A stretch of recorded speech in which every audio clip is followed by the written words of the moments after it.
સુરત સહિત જિલ્લામાં કમોસમી વરસાદથી ખેડૂતોને નુકસાન, ખેડૂત આગેવાનોની સરકાર પાસે વળતરની માંગ। સુરત સહિત સમગ્ર જિલ્લામાં કમોસમી વરસાદ પડવાના કારણે ખેડૂતોના પાકને ભારે નુકસાન થયું છે, જેમાં કેરીનો પાક પણ સામેલ છે। આ નુકસાનને લઈને ખેડૂત આગેવાન અને કોંગ્રેસના નેતા દર્શન નાયકે સરકારને રજૂઆત કરી છે અને ખેડૂતોને યોગ્ય વળતર આપવાની માંગણી કરી છે। અસરગ્રસ્ત ખેડૂતો અને નાગરિકોને થયેલા નુકસાનનું વળતર આપવા માટે સરકારમાં રજૂઆત કરવા ખેડૂત આગેવાનોની એક બેઠક પણ યોજાઈ હતી। આ બેઠકમાં સુરત જિલ્લાના ખેતીવાડી અધિકારી સાથે થયેલા નુકસાનનો સર્વે કરવા અંગે ટેલિફોનિક ચર્ચા કરવામાં આવી હતી। કમોસમી વરસાદના કારણે ઓલપાડ, ઉમરપાડા સહિતના જિલ્લાના ખેડૂતોને ભારે નુકસાન થયું છે, જેના કારણે તેઓની સ્થિતિ દયનીય બની છે।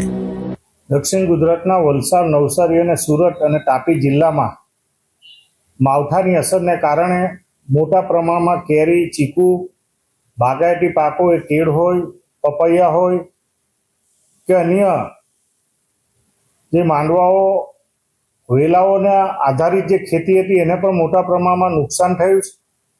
ડાંગરનો જે પાક છે એ પાકો પર પવન અને વરસાદના કારણે મોટા પ્રમાણમાં એ નમી ગયો છે। શાકભાજીમાં પણ મોટા પ્રમાણમાં નુકસાન થયું છે।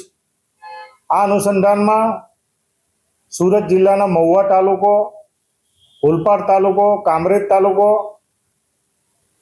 ઉમરપાડા અને માંગરોળ તાલુકાના કોંગ્રેસ પક્ષના આગેવાનોને સાથે રાખીને સ્થળ નિરીક્ષણ કરીને સુરત જિલ્લાના ખેતીવાડી અધિકારી સાથે વાત કરી અને એમના કહેવા પ્રમાણે છેલ્લા 3 દિવસથી સર્વેની કામગીરી પણ ચાલુ છે। માનનીય સરકારશ્રીને વિનંતી કરીએ કે આખા વર્ષ દરમિયાન ગ્લોબલ વોર્મિંગના કારણે માવઠાની અસર થાય છે, વાવાઝોડું આવે છે, ગમે ત્યારે વરસાદ પડે છે। આના કારણે દર વર્ષે ખેડૂતોને મોટા પ્રમાણમાં નુકસાન થાય છે। ખેડૂતો ખેતી કરતા આજની પરિસ્થિતિના કારણે ખેડૂતોને મોટા પ્રમાણમાં નુકસાન થવાના કારણે જે રીતે વળતર મળવું જોઈએ વળતર ન મળવાના કારણે ખેડૂતો ખેતી છોડી રહ્યા એવું દેખાઈ રહ્યું છે।